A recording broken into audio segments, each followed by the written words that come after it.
Either I'm going to continue with the DVD reviews on this channel. So I did DVD reviews on my other channel, or not reviews, but DVD collection, where I show my collection of concerts, documentaries, and that. So this here I'm going to do more in depth. I'm going to talk about going to review, I should say, review the DVDs that I'm going to do. So this one here is a documentary, Deep Purple, Phoenix Rising.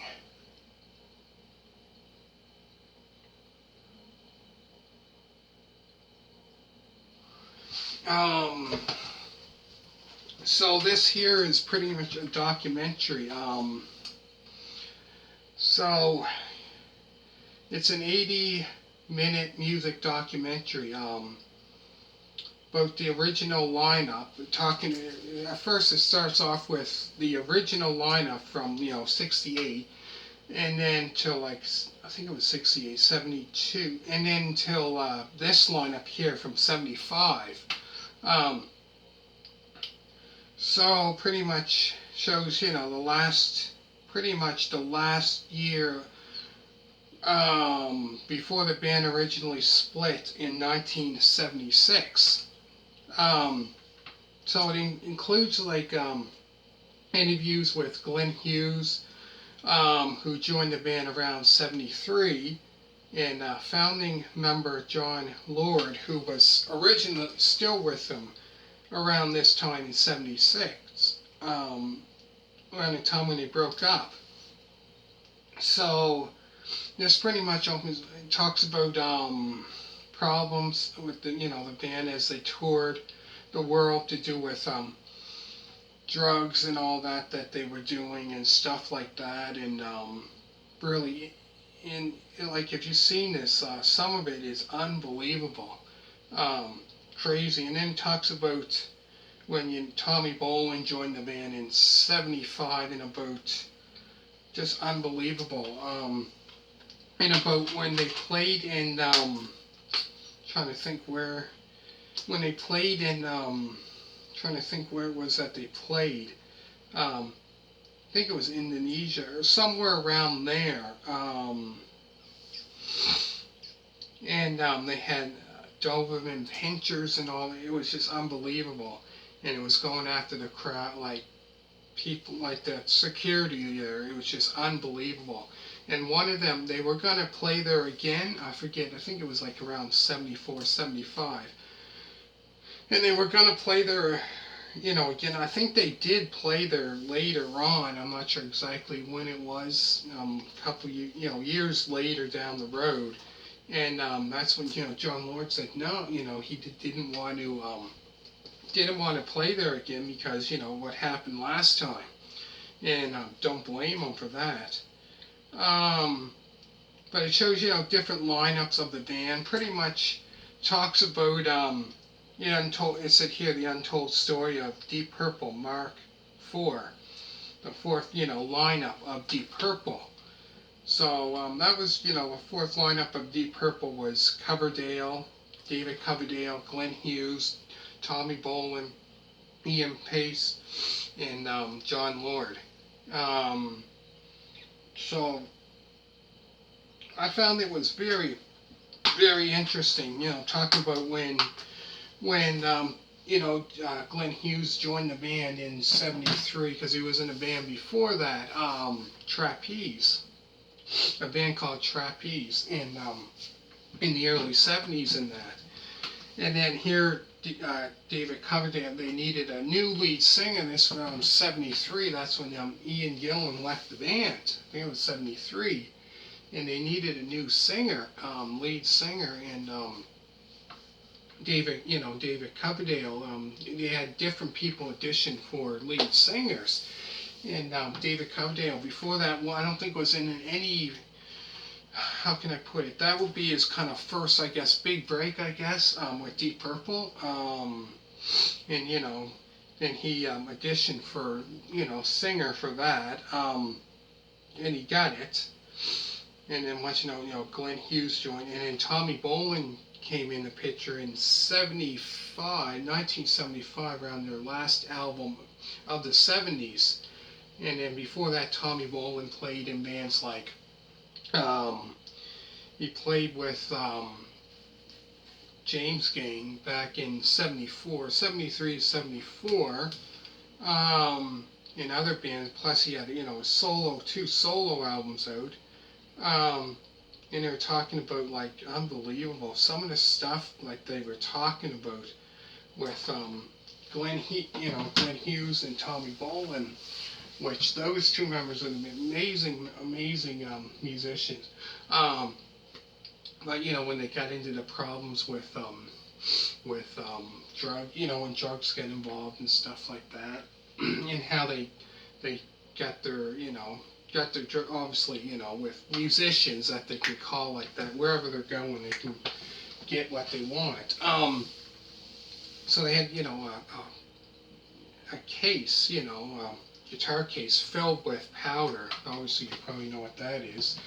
And yeah, Glenn Hughes and Tommy Bolin, were right into that. That was crazy. But I found Glenn Hughes, and he was talking about when he got sober, like he went into different rehabs and stuff like that.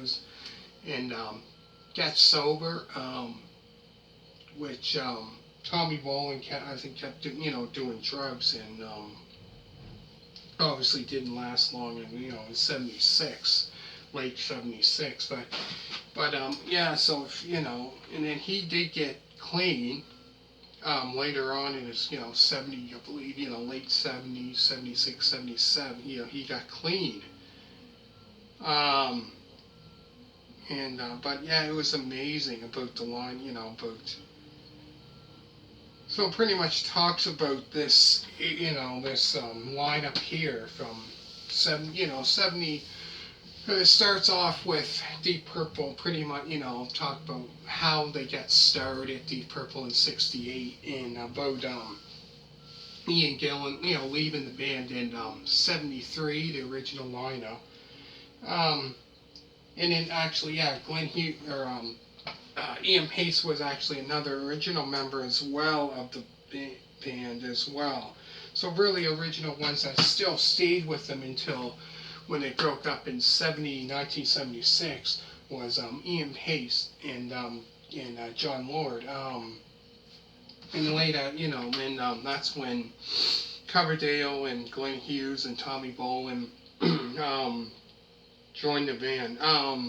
And because then they talked about, also talked about, Richie Blackmore. The last time when he was in the band was back in '74, and they were talking about when they played at the California Jam, when they played there, and they were I guess they were supposed to be kind of like the very last band to play, or they were supposed to play at nighttime. I think it was at night or very last. So what Richie Blackmore did was locked himself in the dressing room, and said he wasn't coming out until later that night, that they played. But no, that was amazing. Then it showed some of the performances, and you could tell that he wasn't, because they said, I guess they were supposed to be playing at the end, I guess, almost at the end. They were supposed to be, playing at the end. But when he got out there, he was quite a little ticked off, but not long after that was '74. Not long after that, he didn't like, after a while, like what the band was going into, like around '74 when their albums came out, like Stormbringer came out, and we're talking about all the the albums. And when Stormbringer came out, it was kind of like a more, how can I put it, the style wasn't like Deep Purple back in the day when they had like, Machine had that album, Who Do We Think We Are, that album as well. It was a more kind of different style to it, completely different from early Deep Purple. It wasn't liking how that was going. So yeah, I think he left the band around 70, 74, 75 sometime. And then that's when he formed his own band, Rainbow. Um, There's the back of it.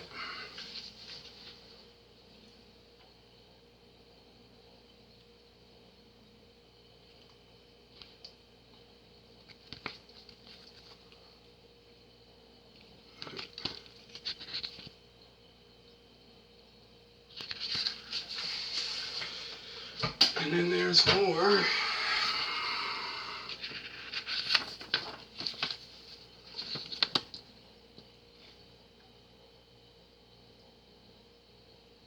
And that's the album I was talking about there.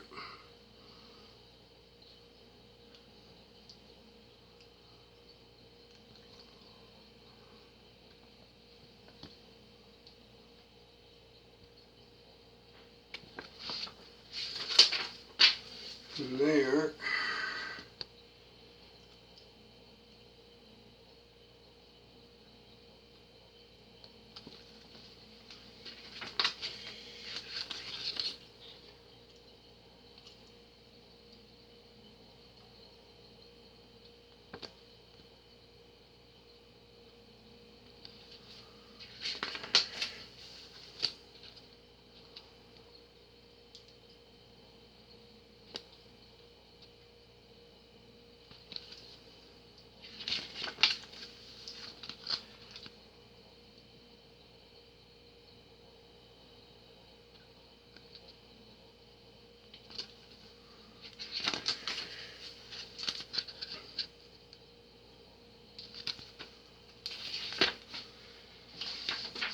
And there. I think that's when they played somewhere far away in foreign country, I believe.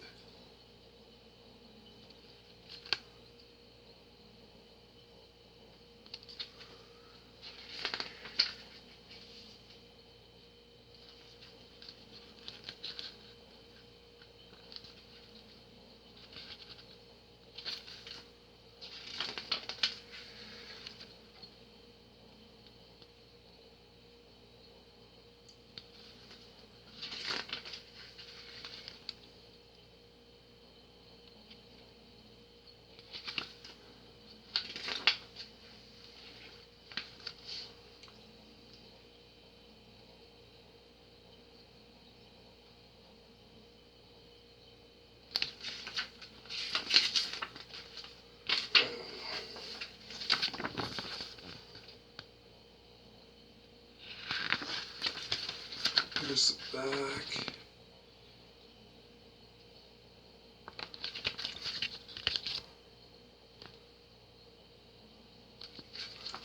Show you again.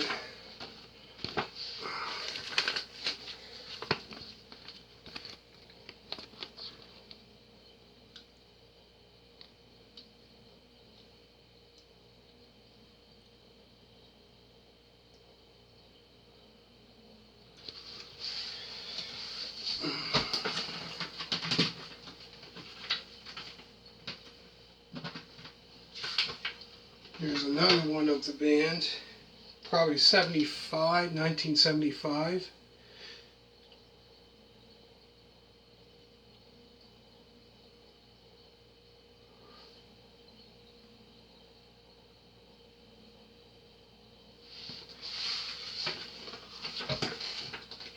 But interesting, very, very, very, very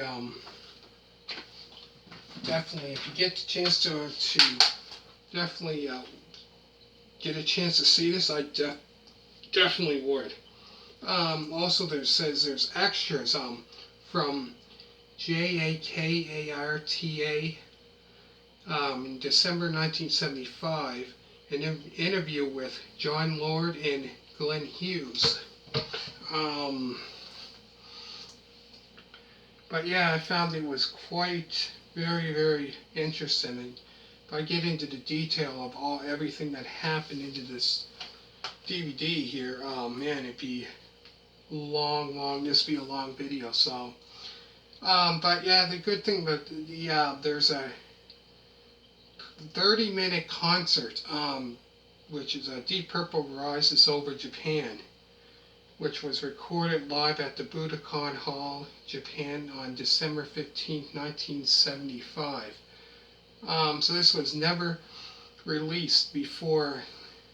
So they played Burn, Love Child, Smoke on the Water, You Keep on Moving, in Highway Star. But yeah, this is amazing, amazing documentary about the band. Just some of the stuff on here is just unbelievable. I couldn't believe it. It's just, some of it is just shocking. If you ever get the chance to watch this, you know what I mean. Just unbelievable about the band. Who knew? Like, so this pretty much gets right into the detail that, you know, probably not lots of people know about. But anyways, hope you enjoyed it. Make sure to hit a thumbs up. And not sure exactly what one I'm going to do next. Probably another one. And thank you very much for watching. I hope you enjoyed it. And bye.